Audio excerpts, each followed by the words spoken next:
here's my mini tutorial getting started with Snap. I'm in a Snap game right now. This is my deck. This is the opponent's deck. This is just like the overlay that I use. So I'm going to hide it for now.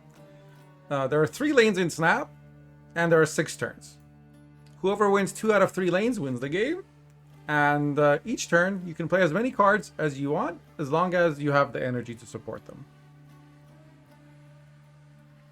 So right now I played a 1-cost card and a 3-cost card.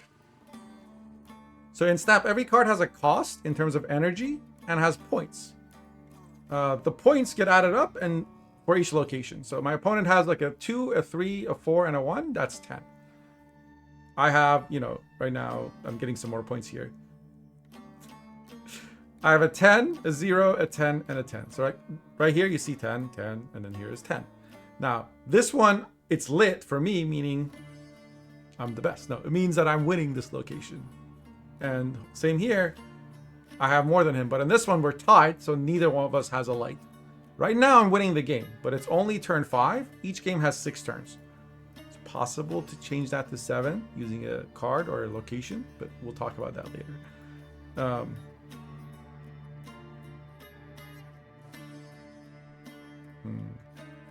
Card text is disabled. So I just played this. I'm gonna play White Tiger. So every card in Snap has some text.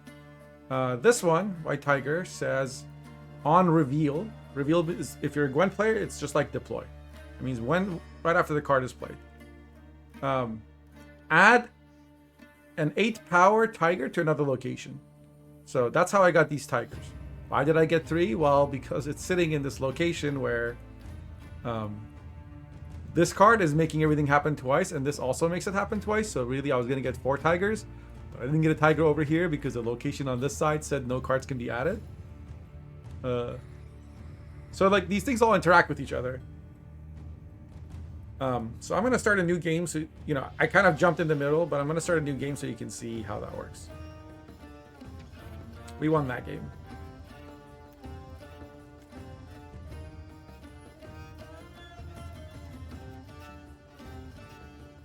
Okay. I'm going to make one tiny change to my deck real quick that I wanted to make before.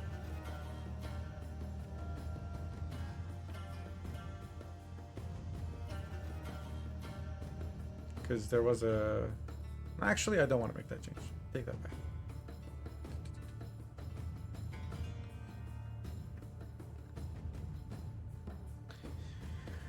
So, cards have abilities and points.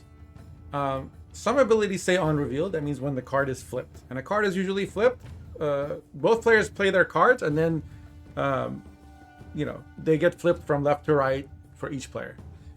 Who gets to flip first? It's whoever has their name with a shiny border. So right now it's my opponent. Like on the first turn, it's random. But after that, it is going to be based on who is currently ahead. And who's currently ahead is basically decided by who's winning in 2 out of 3 locations.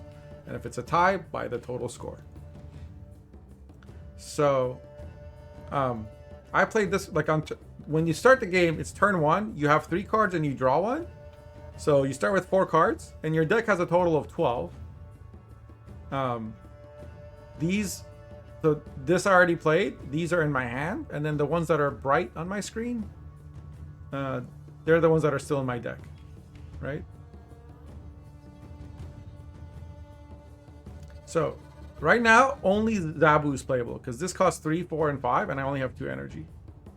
I could play this on the left. What happened to my game? Okay. I can play this on the left or in the middle, but in the middle it says after each turn, give cards here +1 power.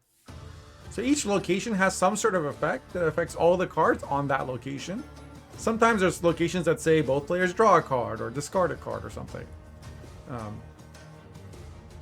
And so you just read them and it tells you what they do. Opponent played Black Widow, which has an on reveal, add a Widow's Bite to your opponent's hand. He gave me this card that keeps me from getting new stuff, so I have to play it. I drop it here so that it starts getting points.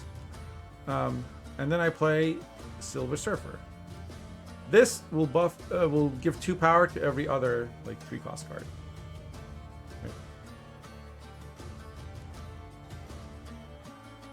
Right now I don't have any of them, so it didn't do anything. But in my deck, that's going to matter later. At any time, you can see, like, you know, the scores, and you can see who's going first. So I'm going first right now. That means, like, if I wanted to play Shang-Chi, it says destroy all enemy cards at this location that have 9 or more power. Maybe my opponent's about to play a 9 power card, but me playing this wouldn't do anything because he doesn't have any right now. So in this instance, I'm gonna put it here because this location says after turn 4, destroy all cards controlled by the player losing. And I was afraid of him putting a card here and getting this killed. For my deck to work well, I need Wong, which is a card that makes all my on-reveals happen twice. And Odin, which activates the on-reveals of every other card that's already on the board. I didn't draw either of them. So instead, I'm just going to drop the White Tiger here. And this gives me 8 points. Opponent is giving up on the left side. He's saying he can win these 2 locations. And he's going to win it. Oh, he's not giving up on the right side.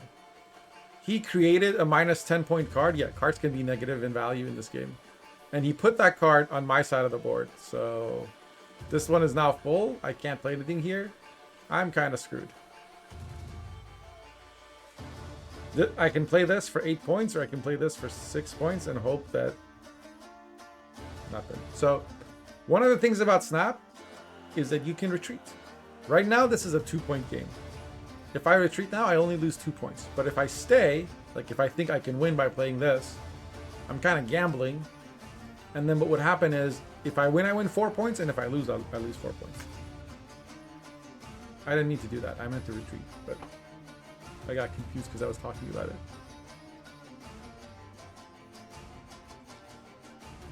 If I wanted to retreat, I'd have the option of retreating now or later.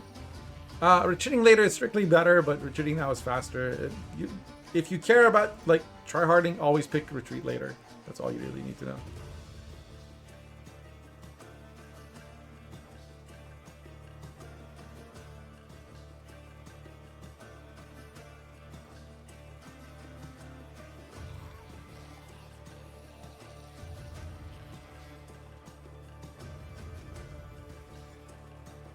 And then in terms of how you collect cards in Snap, there are, just like in Gwent, there's daily like missions that you can do.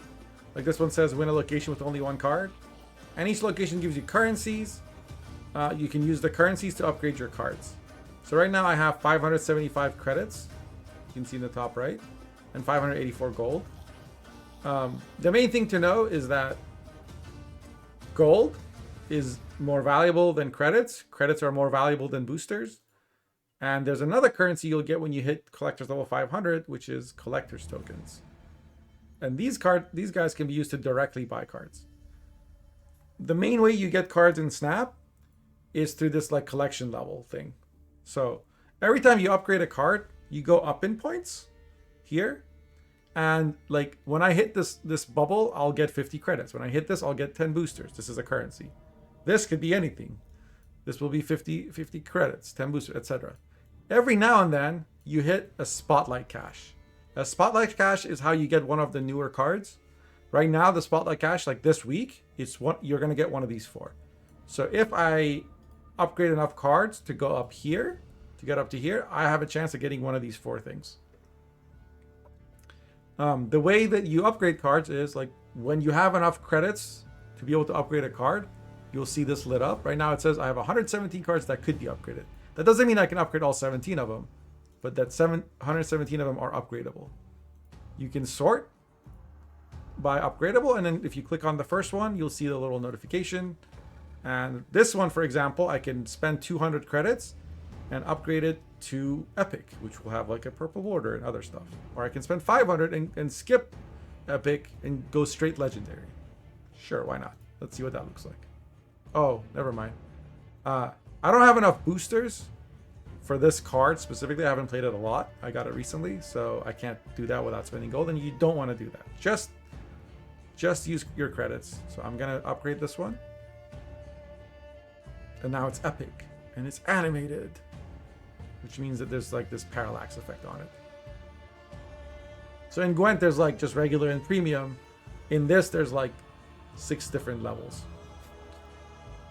And then after that, there's like variants with flares and different color shadings and other things. So if you're someone who likes collecting, it's more fun in that sense. I don't care. I just want all the cards. So for me, the only reason I'm doing all this is so that I can get collection levels. See, that gave me 8 collection levels, which gives me 10 boosters. And you click it. Okay, these are White Tiger boosters. And then you click the Collector's Reserve. 200 credits. Woohoo! And then you go back. Because now you got more credits. You can upgrade another card. And the dopamine hits continue. That's kind of what it's designed for. My recommendation, don't spend any money on anything other than the Battle Pass. The Battle Pass is good value. It's $10 a month. And you get a card for it. And lots of other stuff. I'm at level 77 on the Battle Pass for this month. You can see all the stuff I've gotten. I got Elsa. I got credits, gold, credits, a variant. And if you don't buy the Battle Pass, you can still get some of these.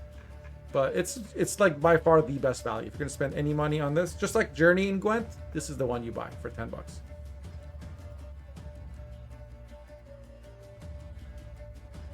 There you go. So this has been my super quick introduction to Snap. If you have any questions, post in the comments.